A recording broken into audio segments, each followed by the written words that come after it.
Greetings, everybody, and welcome back to Weekly Wildlife Wisdom. So far, I've been your host, Zero Yeti.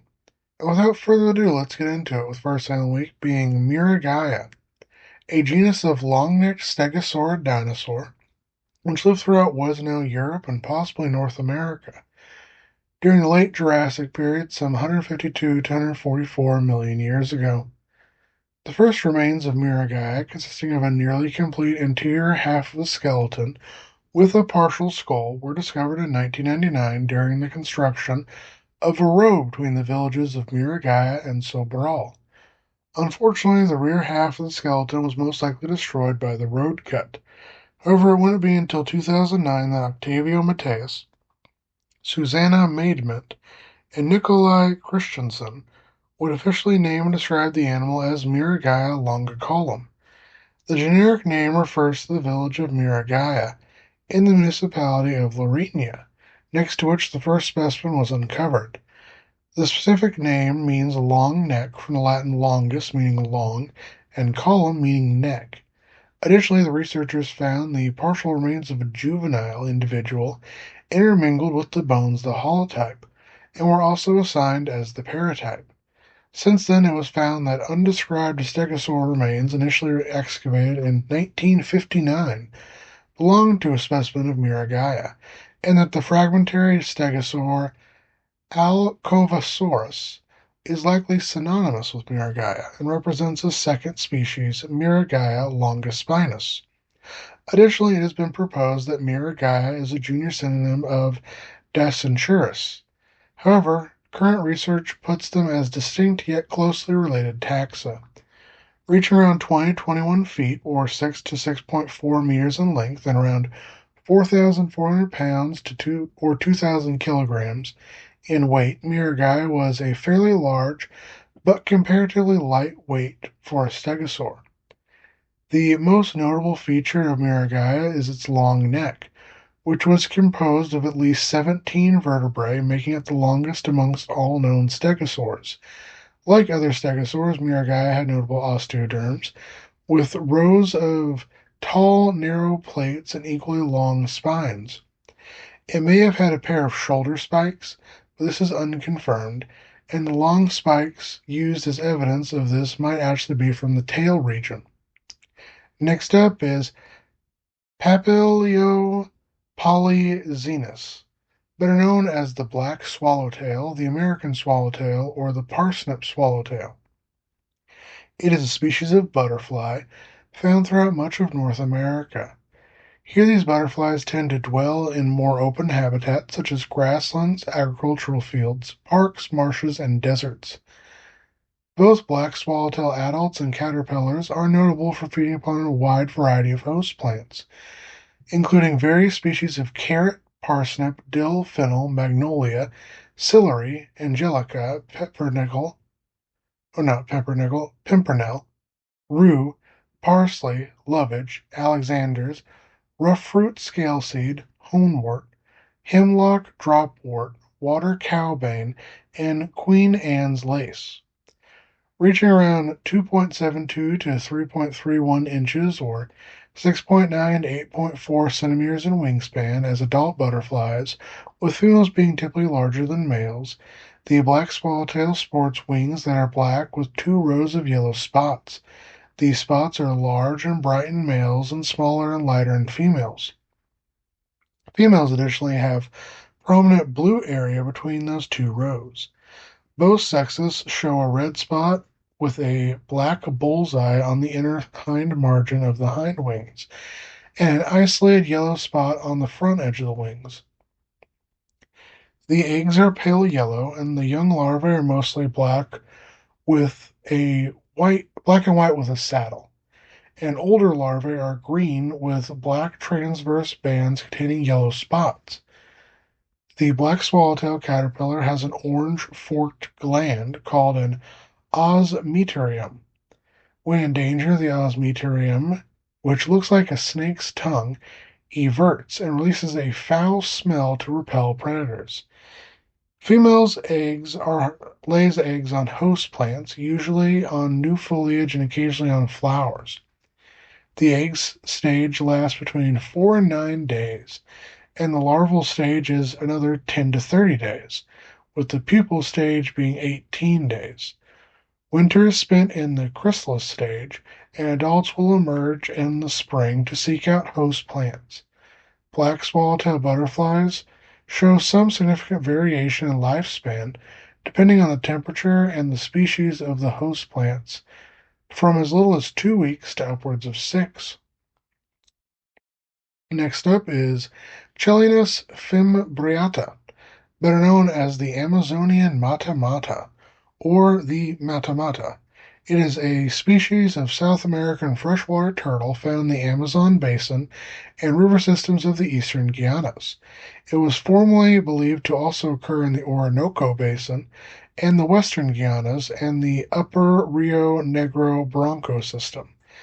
But in 2020, these populations were found to belong to a separate species, Chilenus orinocensis, or the Orinoco mata-mata. The Amazonian mata-mata is a strictly aquatic species which inhabits slow-moving streams, stagnant pools, marshes, and swamps, preferring shallower water where they can easily stick its nose to the surface to breathe. The Amazon mata-mata is an ambush predator which is highly camouflaged to the point that its shell resembles a piece of bark and its head resembles fallen leaves. It remains motionless, blending into its surroundings and waiting for prey to get close enough before thrusting out its head and opening its large mouth, creating a low-pressure vacuum that sucks prey into its mouth, known as suction feeding. Amazon mata-mata feed upon various fish, insects, crustaceans, worms, as well as the occasional amphibian, small bird, or small mammal, reaching up to 18 inches or 45 centimeters in carapace length and 38 pounds or 17.2 kilograms in weight. The Amazon mata-mata is a large sedentary turtle. The plastron and bridges are cream to yellow or brown. The head, neck, tail, and limbs are typically a grayish-brown on adults. Hatchlings show a pink to reddish tinge on the underside edge of their carapaces and plastrons that gradually disappears as they grow. The mating season lasts from October through December, and during such time males display for females by extending their limbs, lunging their heads towards the females with their mouths agape, and moving the lateral flaps on their heads. After breeding, a female mata-mata will dig a nest and lay around 12 to 28 brittle spherical eggs, which have a long incubation period of around 200 days. Under ideal conditions, an Amazon mata-mata may live upwards of 40 years. Next up is Boverosuchus. It is an extinct genus of planocratid crocodiliforms which lived throughout West Europe and North America during the early and middle Eocene, some 50 to 41 million years ago. The first remains of Boverosuchus, consisting of a fairly complete if crushed skeleton, was found in Germany alongside the holotype of Vegetalisuchus jesuitalensis by paleontologist Oscar Kuhn, who described both specimens in 1938. However, shortly following their discovery and description, most paleontologists considered both species to represent the junior synonyms of the type species of Pristochampsus, P. rolleate. Yet, following a revision in the genus Pristochampsus by Brockou in 2013, P. rolleate was found to be based on insufficiently diagnostic material, and therefore is a new nomen dubium, while Boverosuchus was reinstated as a valid genus.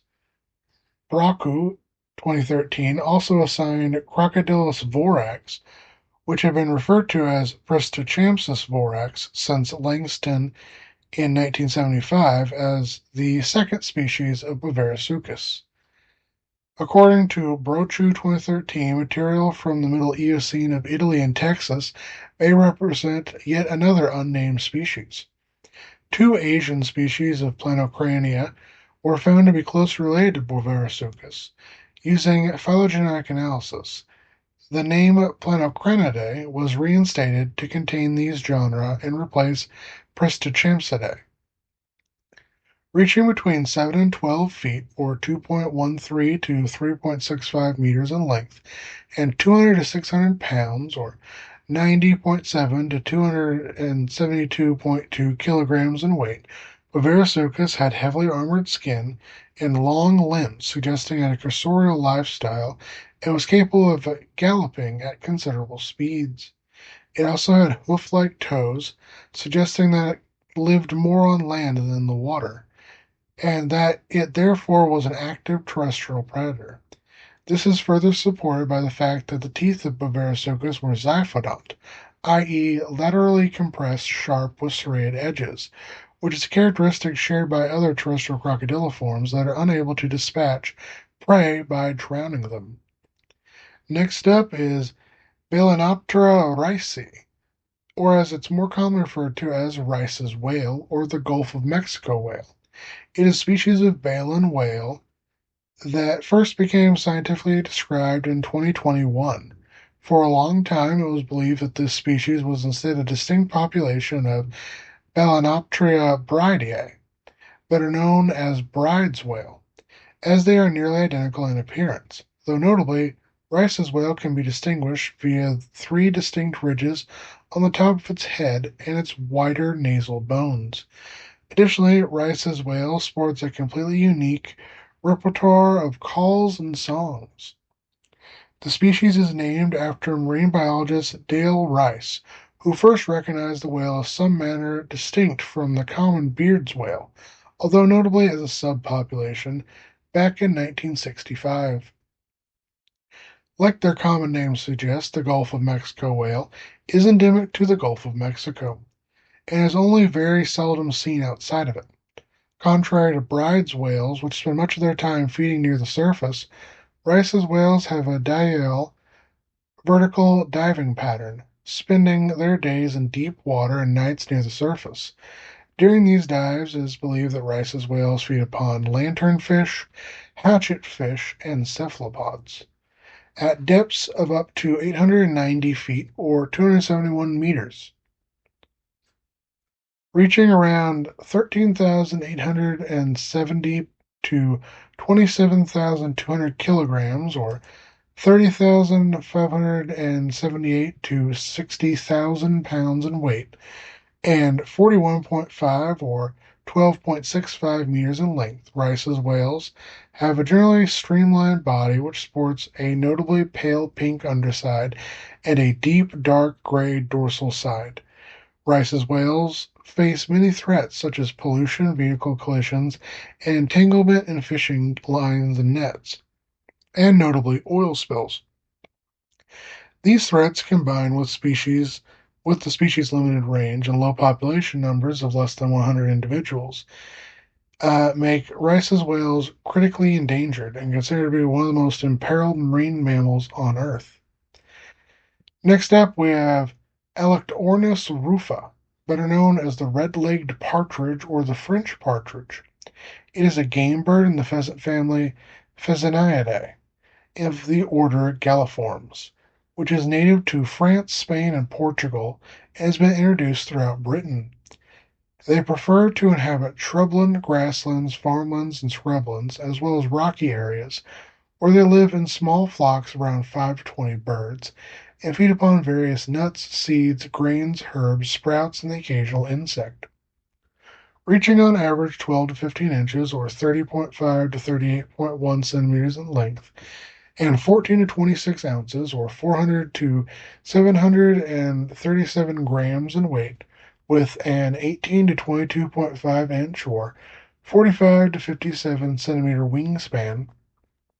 Adult red-legged partridges are sandy brown above and pinkish buff on the belly and pale gray on the breast, with prominent gorget of black streaking, bold rufous and black flank bars, a cream throat, pink legs, and red bill, as well as a red eye ring. The bill is bright red and the iris is a medium brown. The legs are pinkish red. Red-legged partridges form monogamous pairs and breed during the spring months. Males establish territories where the pair will build a nest and lay eggs. The nest is a scrape in the ground lined with some soft vegetation and is usually hidden in grass or under a bush. The female lays 10 to 16 eggs, then incubates them alone for around 23 to 24 days. The chicks are brooded for the first days and start to fly 10 days after hatching. They usually remain with their parents during the first winter. And under ideal conditions, a red-legged partridge may live up to 7 years. Next up, we have Essox Maskinagi, better known as the muskellunge or the muskie, the ski or lunge. It is a species of large freshwater predatory fish native to North America. Here, muskellunge inhabit lakes and large rivers in and around the Great Lakes region, the Hudson Bay Basin, the St. Lawrence River drainage, and the northern Mississippi River, as far south as the Tennessee River Valley, with a small yet distinct population occurring in the Broad River of South Carolina. Muskellunge are sometimes gregarious, forming small schools in distinct territories. Muskellunge feeding behavior is directly synchronized with the lunar cycle, and during both full and new moons, an increase in feeding activity can be attributed to the increase in moonlight, which is most similarly simulates daytime feeding. Muskies are ambush predators and will swiftly bite their prey and then swallow it head first. They feed upon any fish small enough to fit in their mouth, as well as crustaceans, insects, amphibians, small turtles, small mammals up to the size of a muskrat, and even waterfowl up to the size of a duck. Muskies are themselves preyed upon, albeit rarely, by herons, eagles, osprey, and large snapping turtles, reaching up to 60.25 inches or 153 centimeters in length and 67.5 pounds or 30.5 kilograms in weight. The muskellunge is the largest member of the pike family Eschiodidae. They sport an elongated body, flat head, and a dorsal, pelvic, and anal fins that are set far back on the body. They are light silver, brown, or green in coloration with dark vertical stripes on the flank, which may be which may tend to break up into small spots. Spawning occurs in mid to late spring over shallow vegetated areas with a rock or sand bottom. Spawning may last from 5 to 10 days and occurs mainly at night. The eggs are negatively buoyant and slightly adhesive, and they adhere to the plants on the bottom of the lake. Soon afterward, they are abandoned by the adults. The eggs hatch after incubating for 2 weeks, and at first the fry feed upon copepods and zooplankton, but soon transition to eating larger crustaceans and small fish. They grow fast, reaching upwards of 12 inches or 30 centimeters in their first year. And under ideal conditions, a muskellunge may live up to 30 years. As always, take care of my guys, gals, and non-binary pals. Hope y'all have a wonderful day.